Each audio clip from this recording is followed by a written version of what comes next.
Consistency. Consistency. Consistent. Consistency is something every person on self-improvement strives for, but just seems to fall short on. You get that burst of motivation after watching that motivational edit you just saw on Reels. You start doing your habits, you start getting on your grind for self-improvement. Then all of a sudden, it just goes away. As quickly as it came, it just goes. You see, all that was motivation. But I'm sure you already knew that. The reason why you're here is because you know that and you want to build consistency. But don't worry, I'm here to help you with that. However, this all depends on you and your mindset coming into this video. This isn't going to be some quick 10-minute vid that you watch, you don't apply anything, you just go back on the same BS you were on before. It's got some actual applicable steps that you're going to have to do in real life as you're watching the video. So if you're still here, I'm assuming you want to continue. So let's start.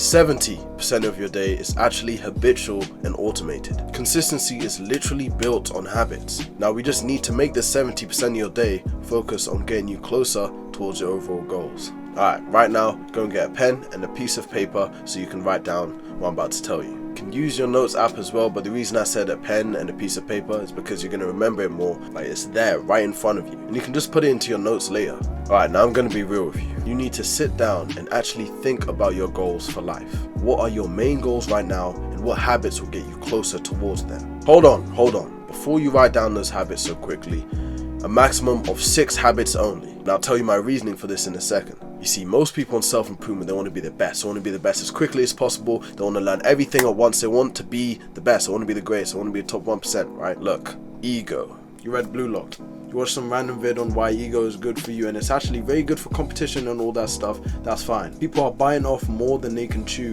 because of their ego. Now I actually did a video on this about the championship mindset, what it takes to make a champion, and ego and all of that. So I do agree that you do need an ego if you do want to succeed and be that top person, but there's a fine line and most people do not walk this fine line. They try to do everything at once and then when they fail, they try to do everything at once again and even more. Like, that doesn't even make sense. I'm not saying don't work hard or anything like that, but you need to realize we all start from somewhere. I'm not one of those healthy self-improvement YouTubers. Oh, don't do too much, you might overwork yourself. I'm not nothing like that, trust me. But if you're going from doom scrolling and having a fried brain to trying to go to Kobe level, that doesn't make sense. You're not gonna get that amount in that short of time. It takes time.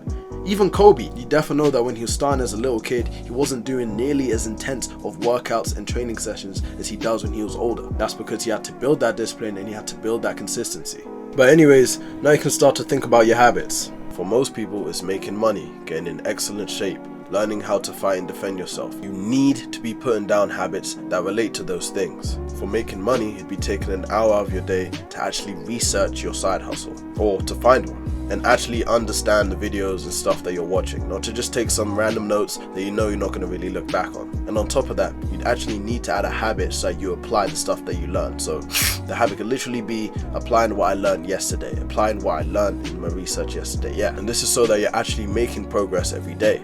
Getting into perfect shape is literally going to the gym, doing your workout. Same thing for calisthenics, going and doing your workout. An actual effective calisthenics workout, not just some 100 push-ups, 100 sit-ups type workout. It's not going to actually build you any aesthetic muscle. And now for combat prowess, it's literally just going to a fighting gym consistently and practicing your stuff on your off days. So practicing your techniques, your shadow box and your footwork. Alright, now that you've written down your habits, for 21 days you are going to focus as much as you can, focus all your willpower into actually getting these habits done. Now after these 21 days is when we test for context independence. What the does that mean, Kobe Bryant? It's when your habit takes little to no willpower or effort to complete, no matter what state you're in. For example, these are habits like taking a shower, brushing your teeth. These are habits that I pray that you have context independence in. You could be tired in a whole different country, but you'd still get these habits done. That is what context independence is. Another term you need to get familiar with is called limbic friction. Now, limbic friction is the amount of effort, the amount of willpower it takes to override 2 states: being alert, worried, and anxious, and being lethargic, lazy, and just tired in general. It's that feeling you get when you're in bed, you're about to actually get to sleep, and then you realize, oh damn, let me go brush my teeth real quick. And some people are able to overcome that limbic friction and go and do it. Some people don't. It's determined by how well you can handle your limbic friction. Now, after these 21 days, we test for context independence. And we do this by just for 1 week, just seeing how easy it is to get these habits done. And after the 1 week, if we know for sure that, yeah, these habits are really easy to do, I've definitely reached context independence. And that's when you add more habits. But if you haven't, then that's when we do another 21 days to reach context independence. That is the goal. Now I'm going to tell you the method in which we get context independence as fast as possible. Habit bracketing. We have specific neurons in our brain that activate at the start of a habit and at the end of a habit. As the name suggests, it literally brackets the habit, but we need to activate the system, and it is activated by something called the dorsal lateral striatum, or what we're going to call the DSL. Actually, it'd be called the DLS. Look, whatever. Now, the DLS is the key in starting this habit bracketing process that makes it much easier to adopt and consolidate these habits. In fact, it's the most important tool that we need in order for our habits to gain context independence, and doing these habits under any circumstances, just like waking up, just like coming home from work, even when we're stressed from exams, doing these habits. If the neurons involved with habit bracketing a habit is deeply embedded within us, it makes it much easier to do these habits like routine. Now, if the neurons involved in habit bracketing are deeply embedded within us, it makes it much more likely for us to perform these habits in these conditions in the short and long term. If you still don't understand it, if you play games, it's kind of like a macro, right? So I remember I used to play this dumb game called Mighty Omega, right? And in this, you had to train for long periods of time so that your stats would go up. Ain't nobody got time for sitting at a computer for like 3 hours literally clicking a button. No one's got time for that. People would have these macros in which they press record, they do the action, they'd pause the recording or stop the recording, and then they'd press play, which is just the DSL, if you remember that. Put that in like a metaphor, and it would literally just start doing it, like it'd loop it, it'd consistently do it. Now, the actual habit bracketing system involves 3 phases, and these phases are much more loose on time and much more specific on the state or mood that you're in. Contrary to what most people believe, the time in which you do a habit, so the actual time frame you do a habit, is not nearly as important as the state or mood you're in when you're doing a habit. In the short term, yeah, it has some effect, but in the long term, it has almost no effect. And this is why when people make their routine super time specific when just starting out some of these habits, they fail. Of course they're going to fail. It's because the habits don't have context independence, they're not deeply embedded or anything. So you can't just start slotting them into the time frames that you want. So now, the first phase. First phase is the first 8 hours of the day when waking up. And regardless of what you do when you wake up, these neurohormones are always released. Now, dopamine, norepinephrine, and epinephrine are significantly elevated during the first 8 hours of you waking up. And basically, we're more alert, we're more action oriented, we're more goal oriented during the first 8 hours of the day. Now, in order to keep this alert state and stimulate these hormones more, here are some things that you should do. Viewing sunlight for at least 5 minutes, not through a window pane, actually being outside or actually peeking through your window and actually looking at the sun, or just viewing really bright light in general. However, sunlight is always better. Only view bright light from something like a ring light, not your actual light, if you're waking up at a time where there's literally no sun out, like it's dark as hell. Now, this has to be within the first 30 minutes of waking. Second thing, cold exposure in terms of cold showers. Third thing, exercising or working out. So this could be you going for a run, that could be a little bit of form of exercise, or you can actually just do your workout in the mornings. Also, fasting for the first 8 hours of the day, which is intermittent fasting, but that's another topic for another video. That means, yes, no breakfast, no crunchy nuts, no shreddies, no honey buns, whatever cereal you eat, none of that. You don't actually need cereal that much in the mornings. Fasting is actually better for you, and it was only an agenda pushed by companies so that they could get you to eat their food. Now, all of the things that I just listed are very important as they stimulate and elevate dopamine and norepinephrine. And these hormones make it much easier for you to go and power through the tasks that you need to do within this first 8 hours of the day. And all these things stimulate dopamine and norepinephrine much more, which makes it much easier for you to do the tasks that you have to do that take up the most willpower. Now this isn't just only to get the habits out of the way that most people say, right? Because in the first 8 hours of the day, your body is action oriented. It is literally primed and ready to take action throughout the day. Because of this, it will allow you to overcome any limbic friction you have with these habits. It can still be specific with your routine, but I wouldn't really recommend it within the first 21 days if these are new habits, but do your own thing if you want. But make sure you're doing the harder things within this 8-hour time frame. That allows the body to actually habit bracket and predict that you're going to lean into these harder habits within this first 8 hours of the day, which again will make it easier for you to pull out more willpower and actually execute these habits without any limbic friction. Phase 2. So this is 9 to 14 hours after first waking up. Dopamine, norepinephrine and cortisol are starting to go down in this period. Anyways, these hormones are being replaced by something called serotonin, which is starting to rise. Now serotonin produces a more relaxed state. You know what I'm about to say, we need to boost and stimulate serotonin. And the things you need to do in this phase to keep that relaxed state are starting to view less and less light as phase 2 goes on, with the only exception to that being sunlight. So basically looking at the sun when it's going down and when it's sunset. Dimming or completely turning off the overhead lights in your house, or if you have to have the lights on, keeping it at an angle where you can see it. It's not above you. And this is important as for some reason right down here is basically easier for light to be absorbed. It can say it's evolution from the sun, but it's easier. They're much more sensitive to light, which will stop and halt and even take away serotonin. Now of course if you're doing stuff like eating dinner and all that, you want the lights on in those places, but if you're going up to your room to go to sleep or do work, then the light should be off. On your devices as well, you want to dim the lights as much as possible, and if you have a computer, I'll link a dimming app below that completely, it just cuts off the light. It's very good, you can still see it. It's way better than the settings app or settings on the computer where it literally just turns it down a bit.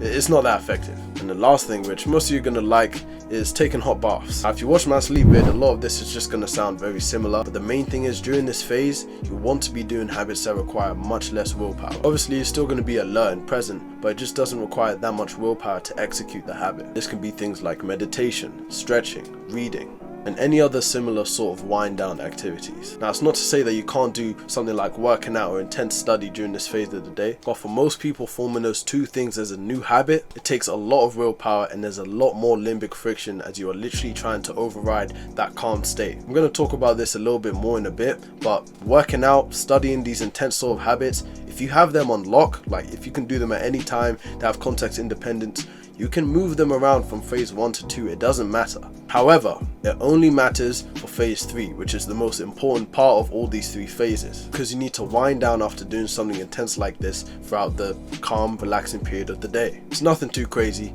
3 to 10 minutes of meditation is enough. So in doing all of this, you are priming your body to habit bracket these tasks that you do. You're bracketing them into these specific phases of the day, which make it easier to do. Like the brain and the CNS, they'll literally think, okay, he's in the first stage of the day, and when he's in the first stage of the day, he's usually more action oriented. When he's more action oriented, he usually does this habit, which is how the body and the CNS bracket these habits. They sense the phase of the day and they sense when you're going to lean into these certain habits. And if you keep doing this, they'll become naturally reflexive and require less and less willpower to do, and become embedded in your nervous system, your synapses, and in your whole routine. But all of this only happens if you do phase 3 correctly.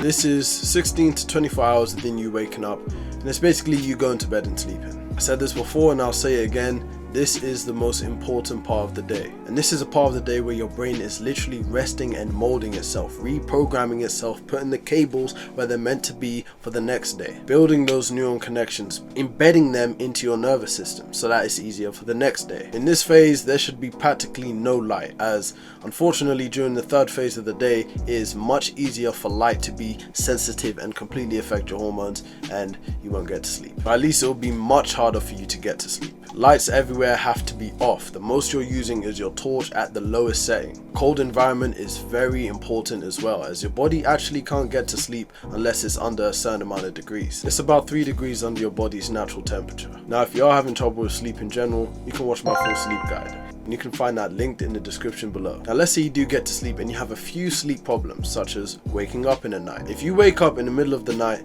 it is actually perfectly fine, but it's only fine if you can go back to sleep. What's not fine is you waking up, you checking the time on your bright ass phone, then you going up, you going to the toilet, turning on the light, bright ass lights going into your eyes, then you go back, you try and get to sleep, and you're not able to get to sleep because you've just absorbed all that light, all the melatonin, all that sleepiness feeling is gone. Most likely the reason people actually wake up during the night randomly is because of the temperature change. That's why when people wake up from naps, they wake up sweaty and hot as hell for no reason. Same thing with this. If your temperature in your room has risen like 5 degrees over your natural body temperature, then you are going to wake up. Make sure you keep it cool, but we don't want hypothermia out here or anything crazy like that. So if it's too cold, just put on a few more covers, then you should be good. Now, what will happen if you get bad quality sleep or you do not get your 8 hours of sleep in phase 3? And bad quality of sleep, by the way, can also be affected by having high stress and cortisol levels before going to sleep. If all of this gets affected, well then neuroplasticity can't occur. Your brain won't have enough time, it won't have enough quality of sleep to be able to fix the cables, mold your brain just for the next day to make it easier for you. It won't be able to bracket anything. No neuroplasticity will occur.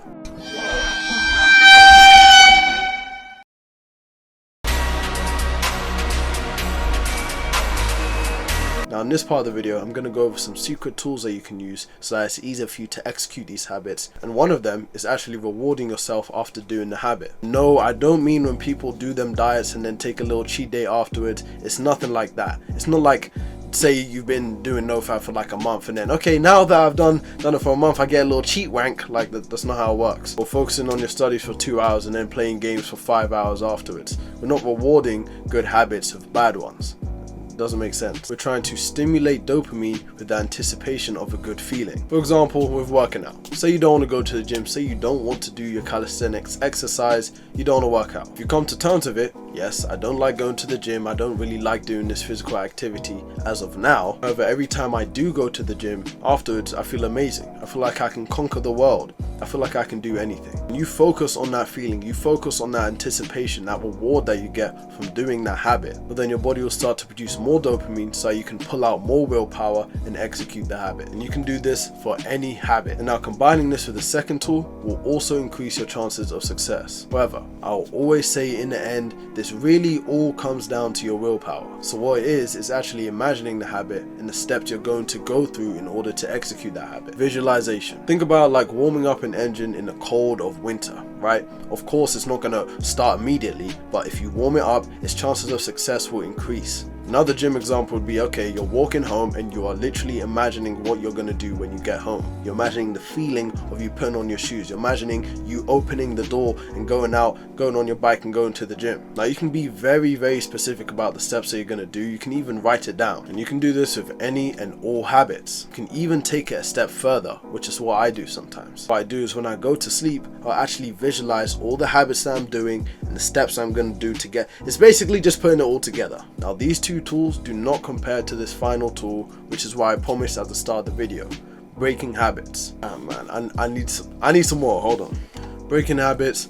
Simple as that. Bad habits slow down progress. You're that guy, right? You're gonna be the best. You're gonna be the most consistent. You're Barrow, right? Well, guess what's gonna be slowing you down? Bad health choices. Apps controlling all your time. As of right now, there is no super technique that I can give you that's gonna completely fix all of these things. However, I will give you some tools that has been helping me.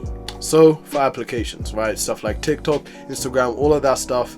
As of right now, you need to run away from them as fast as possible. Right now, you do not have the willpower to stop yourself from scrolling for 5 hours, and if you see this in yourself, then just delete the app. You think that laughing for 3 reels in a row, yeah, those are some funny reels, but then you go back to the relatable side of reels for 2 hours, and then it's just brain rot. You think that's worth it? You send one to your friend as well, so that he gets hooked on it as well, and both of you are scrolling on reels, you're both sending some stupid ass reels, you're not getting anything done. You do not have enough willpower to combat these companies, to combat the people analyzing all your clicks every single time how long you're literally on the videos for, what topics they can put you on next. You don't have the willpower right now to completely circumvent that, okay? So right now, you need to delete Instagram, delete TikTok, delete Snapchat. Yes, I don't...